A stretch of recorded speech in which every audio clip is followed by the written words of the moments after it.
कृष्ण भगवान की जय हो।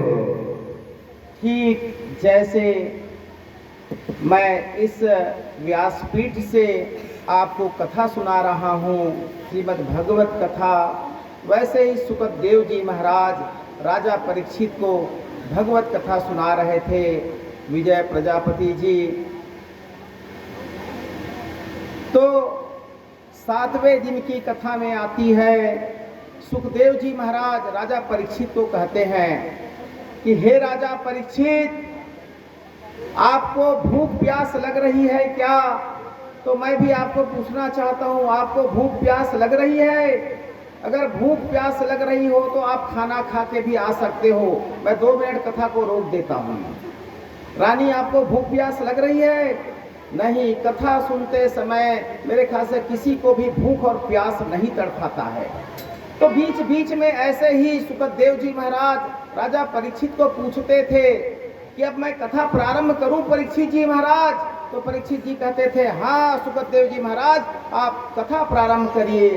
तो सुखदेव जी महाराज कहते हैं कि अभी मैंने आपको भगवान श्री कृष्ण के एक विवाह की कथा सुनाई है। अब भगवान के कृष्ण के कितने विवाह हुए थे, उनकी कितनी पत्नी थी? 16,108। राजा परीक्षित जी, आपकी कितनी पत्नी हैं? एक ही है ना? पक्का? हाँ महाराज, हम तो एक पत्नी का पालन नहीं कर पा रहे हैं। भगवान श्री कृष्ण के तो 16,108 रानियां थी। अब भगवान श्री कृष्ण कैसे उनका पालन पोषण करते रहे होंगे? विजय जी, आप कल्पना कीजिए। तो सुखदेव जी महाराज कहते हैं कि मैं भगवान श्री कृष्ण के अन्य रानियों के बारे में अब आपको बताने जा रहा हूँ, आप ध्यान से सुनिए राजा परीक्षित जी। तो आप लोग भी ध्यान से सुनेंगे।